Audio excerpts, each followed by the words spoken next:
దేవి చేసే మహాసంగ్రామం వర్ణించబడింది. రైట్. ఆ సమయంలో అశ్వారూఢాదేవి శ్రీ లలితాదేవి చేతిలోని పాశం నుండి ఉద్భవించింది. పాశమంటే తాడు, కోరికలను ఇంద్రియాలను బంధించే ఒక సాధనం. వావ్, పర్ఫెక్ట్గా సింక్ అవుతుంది. అంటే ఆ పాశం నుండి పుట్టి ఆ అశ్వాలను కంట్రోల్ చేస్తుందన్నమాట. అవును, అశ్వారూఢాదేవి అపరాజిత అనే స్వచ్ఛమైన తెల్లటి గుర్రంపై స్వారీ చేస్తూ రణరంగానికి వస్తుంది. అపరాజిత అంటే ఎన్నటికీ ఓటమి ఎరుగనిది అని అర్థం. ఓకే. ఆవిడ ఎంతో ఉల్లాసంగా, సానుకూలమైన ముఖ కవళికలతో తన 4 చేతులలో పాశం, అంకుశం, చెరుకువిల్లు మరియు దండం అంటే ఒక స్వచ్ఛమైన బంగారు కర్రను ధరించి ఉంటుంది. మ్మ్. ఈ యుద్ధంలో భండాసురుడు కురుండు అనే ఒక భయంకరమైన రాక్షసుణ్ణి పంపుతాడు గదా. వాడు కత్తితోనో గదతోనో యుద్ధం చేసే సాధారణ రాక్షసుడు కాదు. అవును, వాడు మాయాయుద్ధతంత్రంలో ఆరితేరినవాడు. వాడు క్షణక్షణానికి రూతాలు మార్చుకుంటూ రకరకాల భ్రాంతులను సృష్టిస్తూ దేవీ సైన్యాన్ని గందరగోళానికి గురిచేస్తుంటాడు. ఇది వింటుంటే ఆధునిక కాలంలో మనల్ని వెక్కిరించే సోషల్ మీడియా అల్గారిథమ్స్ గుంతుకు రావడం లేదు. చాలా మంచి పోలిక చెప్పారు. ఒక వీడియో తర్వాత ఇంకో వీడియో, ఒక ఆలోచన తర్వాత ఇంకో ఆలోచన, ఏది నిజమో ఏది అబద్ధమో తెలియని ఒక భ్రాంతిని సృష్టించి మన ఏకాగ్రతను పూర్తిగా నాశనం చేస్తాయి. ఈ కురుండు కూడా సరిగ్గా అదే చేశాడు కదా. అవునండి, దీన్ని మనం విశాల దృక్పథంతో గమనిస్తే ఆ పోలిక చాలా అద్భుతంగా సరిపోతుంది. కురుండు అంటే ప్రాచీనకాలపు అల్గోరిథం లాంటివాడే. వాడు మనలో ఉండే మాయా లేదా ఇంద్రియ భ్రాంతి. రైట్. వాడు విజృంభిస్తున్నప్పుడు వాడిని భౌతిక ఆయుధాలతో చంపటం అసాధ్యమని అశ్వరూఢాదేవి గ్రహిస్తుంది.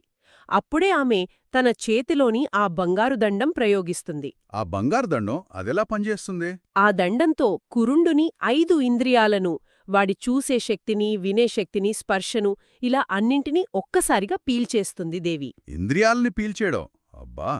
అంటే వాణ్ణి భౌతికంగా చంపకముందే మానసికంగా నిర్వీర్యం చేయడం అన్నమాట. అవును.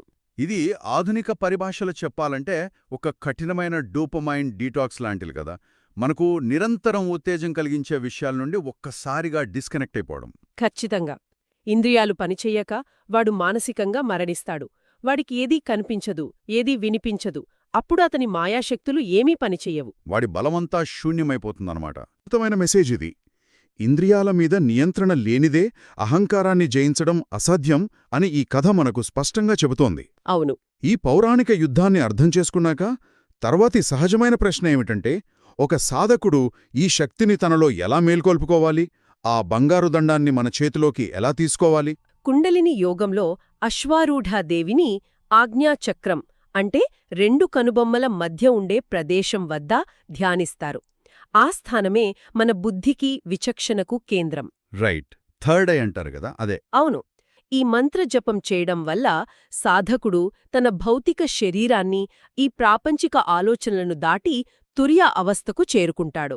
మనం సాధారణంగా జాగృత అవస్థ అంటే మెలకువ, స్వప్నావస్థ అంటే కలలు కనడం, సుషుప్తి అంటే గాఢనిద్ర అనే 3 స్థితుల గురించి వింటుంటాం. ఈ తురియ అవస్థ అంటే ఇవన్నీ దాటిన 4వ స్థితి కదా. కరెక్ట్గా చెప్పారు. ఆ తురియ అవస్థలో సాధకుడికి అంతులేని బ్రహ్మానందం కలుగుతుంది. అక్కడ ద్వైతం ఉండదు, నేను, నువ్వు అనే భేదం ఉండదు, అహంకారం ఉండదు. కేవలం శుద్ధమైన దైవిక చైతన్యం మాత్రమే మిగులుతుందంటారా? అవును. ఈ స్థితిని చేరుకున్న సాధకుడి చుట్టూ ఒక గొప్ప ఆరా, ఒక తేజోవలయం ఏర్పడుతుంది. ఆ ఆరా వల్ల ఆ సాధకుడి మనసే కాదు, అతని చుట్టూ ఉన్న వాతావరణం, సమాజం కూడా ప్రశాంతంగా, సానుకూలంగా మారుతాయి. ఒక వ్యక్తి పొందే అంతర్గత ప్రశాంతత చుట్టూ ఉన్న 10 మందికి కూడా మేలు చేస్తుందన్నమాట. ఇదంతా ఆధ్యాత్మిక సాధన గురించి అయింది. మరి భౌతికంగా చూసుకుంటే ఈ మంత్రాన్ని శ్రద్ధగా జపించిన వారికి, లేదా ఆ జగన్మాత పట్ల సంపూర్ణ శరణాగతితో ఈ నామాన్ని పఠించిన వారికి ప్రాపంచిక జీవితంలో ఎలాంటి అద్భుత ఫలితాలు కలుగుతాయి? మూలగ్రంథాలైన లలితా సహస్రనామ ఫలశ్రుతిలో దీని గురించి చాలా వివరంగా చెప్పారు కదా. అవునండి.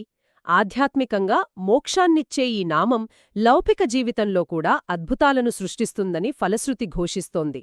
ఈ నామపఠనం వల్ల సాధకుడ్లో ఎంతో ధైర్యం, ఆత్మవిశ్వాసం పెరుగుతాయి. ఆత్మవిశ్వాసం వస్తోందంటారు? అవును. మనస్సు మీద అదుపు రావడం వల్ల ఏ పని చేసినా పూర్తి ఏకాగ్రతతో చేయగలుగుతారు. దీనివల్ల వృత్తిపరంగా అంటే కెరియర్లో అద్భుతమైన పురోగతి లభిస్తుంది. పోటీ పరీక్షల్లో గాని క్రీడల్లో గాని పాల్గొనేవారికి ఆ గెలుపుకవసరమైన వేగం, దృష్టి ఈ నామం ద్వారా సిద్ధిస్తాయి. అంటే కాంపిటీటివ్ ఎగ్జామ్స్ రాసేవాళ్ళకు కూడా ఇది చాలా ఉపయోగం అన్నమాట. ఖచ్చితంగా. శత్రువుల మీద విజయం లభిస్తుందని కూడా గ్రంథాలు చెబుతున్నాయి. ఇక్కడ శత్రువులు అంటే కేవలం బయట ఉన్నవారు మాత్రమే కాదు, మనలోని కామ, క్రోధ, లోభాలు కూడా.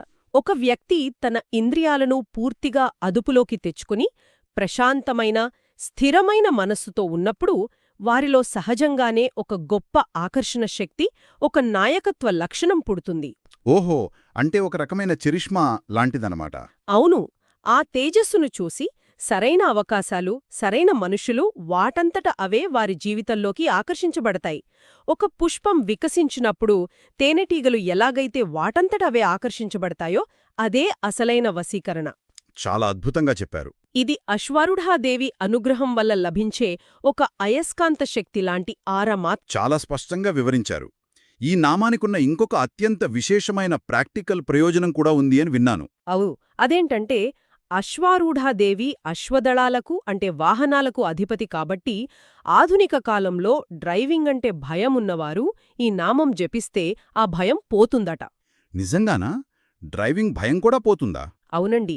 అంతేకాదు, ప్రయాణాల్లో ఎలాంటి అపమృత్యువు అంటే ఊహించని ప్రమాదాల నుండే సంపూర్ణ రక్షణ లభిస్తుంది. సర్వరోగాలు నయమవుతాయని కూడా ఫలశ్రుతి చెబుతోంది. అద్భుతం. ఇది ఎంతో సత్యం.